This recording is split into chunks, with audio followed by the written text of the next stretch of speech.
In The Empire Strikes Back, we see Emperor Palpatine, Darth Sidious, on screen for the first time. He appears to Vader, telling him that he's encountered a disturbance in the Force. The man who destroyed the Death Star is Luke Skywalker, son of Anakin Skywalker. But how does the Emperor know this? Well, today, I'm going to answer that question, reading to you a part of the book, Empire Strikes Back, from a certain point of view, where the Emperor feels a great vergence in the Force, and when he dives into it, the Force grants him a vision of Anakin and Luke together, in a scenario where Anakin defeated the Emperor at the end of Revenge of the Sith and took over. It's interesting and really shows Luke together with Padme with Anakin, so I hope you enjoy this view of Palpatine diving into a Force vision. Thank you so much for 8,000 subscribers. That's so cool. It really is. Thank you, bottom of my heart. Let's get into today's video. New fanfiction tomorrow, so stay tuned for that. But for now, Emperor Palpatine finding out Luke is Anakin's son. Emperor Palpatine felt a great disturbance in the Force. It erupted, clear as a ship emerging from hyperspace, sending shockwaves through the dark and the light, the cold and the flame. He closed his eyes, and despite being physically surrounded by pitch black, doing so gave him sight. He was no longer seated in the cold, lightless chamber, hidden far below the former Jedi Temple, a place he used to deepen his mastery over the dark side. Instead, he felt the sheer violence of the Force, the rise and fall of its infinite currents, something only a true Sith Lord would dare to invite in. The Jedi, in their ancient, foolish ways, had wasted their lives even in the Order, concerned with their connection to the Force. Symbiosis flow, such primitive idealism. That was why they went extinct. The Force was never elegant or luminous, at least not for those that saw the entire scope of possibilities. Then everything changed, because as Palpatine felt the great disturbance, he gave in to the chaos, riding through the Force's crashing waves and underlying slipstreams until the source revealed itself. An energy rippled outward, a frequency that answered one question and created another. This was indeed connected to that rebel pilot from 3 years ago, and yet there was more. The Force surged, something gathering defenses around the disturbance, pushing all who dared approach away. But Palpatine fought back, clawing his way to the eye of the storm, step by step. The current retaliated, shielding itself like a sun dragon, guarding its treasures with all the might of an exploding star. But the dark side was too strong. Palpatine was too strong. Sheer will powered Palpatine through, as it always did, fending off the determination of someone, or something, wanting to hide this, a secret held so tightly that the very desire to protect it gave it away, if only for a blink. Much as the Force spoke to the rebel pilot pulling the trigger, it revealed itself to Palpatine here, not by guiding the launch of torpedoes, but with a vision. What Palpatine saw in the Force should have frightened him. On the floor of his office in the Imperial capital lay the bodies of 2 royal guards, their severed red helmets tossed across the space, and next to them a figure stood, stoic, intimidating, cold, just as the Sith of legend, with powerful emanating from its very breath. The Sith, after all, always attempted a coup. It was the way of things. The figure remained at attention, the crimson glow of a drawn lightsaber reflecting off the panoramic transparasteel.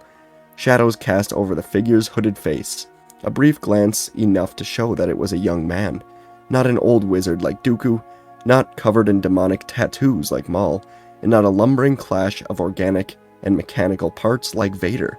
Only, it seemed, a boy. Draped in black, his cloak hid any other identifying details. He walked calmly, circling the floor until he came within range of the large chair at the end of the space. Palpatine watched, his perspective stuck near the office's entry as the vision unfolded. From the far chair rose another hooded figure, one that he recognized clearly as his own doppelganger. The mystery assailant raised his lightsaber, holding it in a ready position as the Emperor approached his attacker. The Sith of lore always contested in an endless battle of master and apprentice. Palpatine himself had experienced these visions when visiting Moraband, Malachor, and other places steeped in the dark side. Always the hooded apprentice wielding a lightsaber. Always the arrogant walk-up to the intended target. Sometimes the master fell. Mostly the apprentice fell. a victim of their own naivety and hubris. Either way, it played out as the familiar dance under the rule of two. This encounter felt different. This felt more. Each step the boy in the hood took echoed and rippled outward, not just in the vision, but through the undertow of the Force. He paused, his lightsaber going silent, the red blade silking back into its hilt. His other hand raised, fingers pushing down against nothing. A choke. Palpatine watched the Emperor retaliate. Lightning burst forth from his fingers, but the power of the choke stymied his assault. The electricity spidered outward, grazing the boy, but dancing all over the room, shattering vases and catching nearby curtains on fire. The lightning ceased, and instead of a subtle click sound, came from a back chamber, soon followed by the whirl of a lightsaber handle, whipping through the air, heading toward the Emperor's open palm. But it never arrived. Instead, the hooded figure turned his head, a simple look, pausing the lightsaber hilt in mid-flight. The boy nodded, and a red blade of energy emerged from the floating lightsaber, tip inching towards the Emperor. Palpatine could practically feel the Emperor retaliate with dark side energy, causing the room to rattle. Fixtures tore off walls, launching toward the boy. Despite their speed and their trajectory, none of the projectiles reached him. Lamps and statue pieces and other furniture and weapons, dropping to the floor with dull thuds. The Emperor was completely overpowered, and Palpatine, looking at this vision, was intrigued. Against the brilliant cityscape of Imperial City, the Emperor fell to his knees, his arms collapsed, and though Palpatine's perspective remained fixed at the office's entrance, such a distance from the battle could not hide the Emperor's tremble. Not with fear, not with any emotion, but from sheer pain.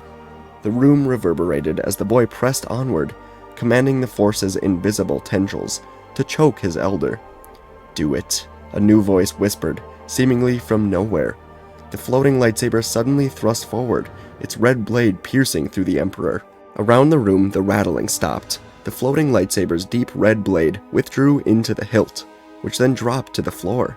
The air itself seemed to exhale, despite the transparisteel ceiling of the space, and the Emperor's body collapsed sideways, a cold shell of weight and flesh, no longer capable of a single breath.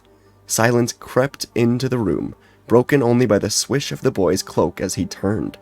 Palpatine should have found the vision frightening, perhaps even threatening, and yet only mild curiosity arose. Of course, another ambitious would-be conqueror existed. Such delusions were not admirable. It was the way of the Sith. To not expect someone somewhere dreaming of this was naive in its own right. It seemed entirely possible that a disciple of the dark side trained away in the unknown regions with the goal of sneaking into the core worlds, to the heart of the Empire itself, deluded enough to have this very vision as a goal. The boy approached, as if he could see Palpatine. As he came near, something struck Palpatine, as if another layer existed to this mystery. Nearly face to face, the boy knelt, then looked up and removed his hood to reveal pursed lips over a cleft chin, striking blue eyes, and unkempt blonde hair that had seen too many days in the sun. "You have done well," the new voice said, its location now confirmed. It was coming from the very spot Palpatine experienced the vision, as if he was the dreamer. No, because he was the dreamer, or tapping into the dreamer's vision. A great disturbance in the Force. And the voice, it finally registered in Palpatine's mind. A strong, low timbre that he hadn't heard in decades. Anakin Skywalker. It didn't surprise Palpatine to discover that Lord Vader dreamed of overthrowing him. All Sith did, but mere dreams weren't usually powerful enough to cause a disturbance in the Force, even ones that carried some level of potential prophecy. Something else was behind this. Something this powerful needed passion, desire behind it. The boy. What was the connection? And why was Lord Vader so focused on protecting him? The vision screamed and shifted, nearly pushing Palpatine back into the vacuum of his meditation chamber. But he clung on, the dark side pulsing through to anchor him. His own murder was only the first step, and though Palpatine sensed something tried to control, perhaps even protect, the details, he held his ground, using all his will to channel the dark side. The chaos abated like dust blowing away as the vision evolved. The boy, this anonymous apprentice, now stood on a veranda beneath a blanket of stars. No, not stars. Star destroyers. Bright pulses of hovering engines lighting up the sky, a fleet so dense that the natural sun was blocked out, hovering ion drives as the source of illumination over the imperial city of Coruscant. Line after line of ships caused the entire planet horizon to vanish, their collective hum almost powerful enough to tilt its axis. Below these ships, the boy waited without a cloak or hood, simply a black tunic with a lightsaber on his belt. The vision began to move. No, Lord Vader began to move. He walked with methodical purpose, yet something seemed different. No respirator. Through Vader's eyes, the vision continued, and as he was set to cross the threshold, his gaze turned, breaking focus from the awaiting boy for a second, to catch a flash in the window. A reflection, and with that image came a realization. This was not a vision. This was a delusion, a hope, or a wish, or a desperate dream. It was everything Vader wanted, or maybe it was everything taken from him. Palpatine had always ensured that those were one and the same. There Vader stood, not a hulking tank of black armor, but a man, whole. The familiar face of Anakin Skywalker peered back from the reflection, a face that hadn't existed in more than 20 years. He looked as he'd last lived, the vertical star over his right eye, partially hidden behind rugged, dark locks of hair, strong chin framed by an intensely focused stare. He remained clothed in dark brown Jedi robes, crossed over broad shoulders, and the only difference between the man in the reflection and the general who'd graced the HoloNet so many times as the hero with no fear was the red-bladed Sith lightsaber on his belt. Before moving onward toward the boy, Vader turned, focusing on a figure crossing the interior of what looked to be an elaborate rooftop apartment. Was that? Of course. If this was Vader's delusion, then this was the only thing that would make it complete. The familiar figure of Padme Amidala paused in her movements, making eye contact first with Vader, then the boy on the veranda. Her presentation so ornate, she might as well have been giving one of her familiar, impassioned senatorial speeches. She smiled at him, her radiance fully restored. Together they strode out under the sea of star destroyers. The boy watched, his composure shifting slightly, and then he spoke, his voice tinted with soft affection. "Father." The boy looked at Padme. "Mother." And suddenly Palpatine saw things for what they truly were. The disturbance, the fierce defense of the vision within the ethereal chaos, the desire, the need for secrecy, not just a strategic endeavor, but an explosion of emotion that ripped through the Force itself. How long had Vader known? "Luke," Vader said, "you have done well." A gloved hand rose, gesturing to the thousands of ships in the sky. "Behold, my son, the most powerful fleet in the galaxy." This person, the soul of Darth Vader, within the still whole body of Anakin Skywalker, looked up, staring above his son, as countless ion drives came to life, the twinkling blue-white globes suddenly bursting with intensity before wave after wave launched into hyperspace. Within the vision, the ground shook, and what had merely been the rumble of launching vessels turned into catastrophic shaking, so powerful it was physically impossible on an artificially regulated planet like Coruscant. From afar, the Imperial cityscape evaporated into white.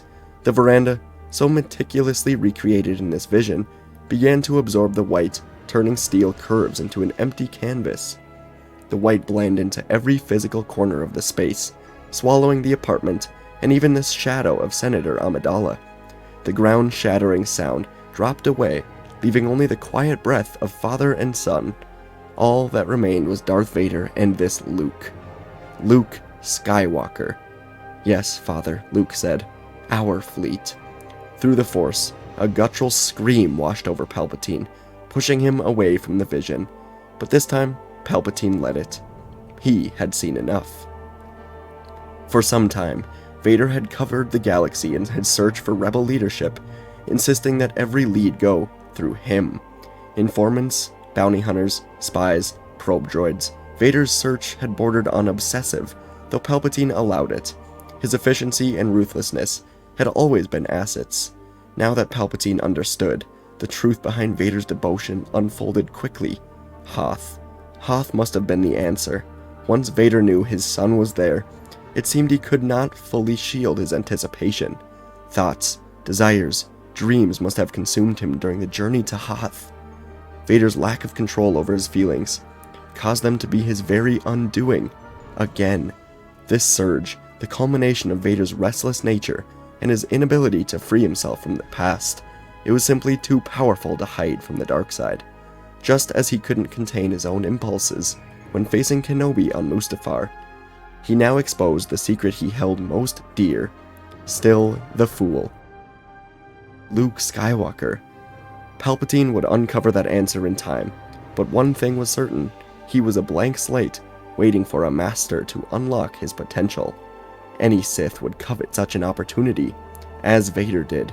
If he wanted to find his son, then Palpatine would let him. In fact, Palpatine would do everything in his power to accommodate that. An entire armada, the unlimited capital of the Empire. All of those would be at Vader's disposal. He would search, all while Palpatine would plan. Then Vader would eventually make a mistake. He always did, and Palpatine would step in and exploit it. He would be the one to propel Luke to the true potential of his bloodline, over his father's final, rasping breath. That was how the Sith handled disturbances in the Force. Now seated in his Imperial City office, the very same one in Vader's delusion, Palpatine dived into the Force's chaos, eyes closed in meditation, as he explored the currents for possibilities. He exerted his will over the Force, demanding insight into this unexpected variable, until a singular path forward presented itself. A staggering power, loaded into two simple questions. How much did Vader know? And how far had he gone to hide his betrayal? Palpatine would soon discover the truth. He tapped a button on the arm of his chair. A tiny beep chirped, then a voice spoke. "Yes, my lord?" "Commander," Palpatine said, his tone neutral and curt. "Summon Lord Vader. We have matters to discuss." For the first time in the longest time, Palpatine decided to let a feeling come through.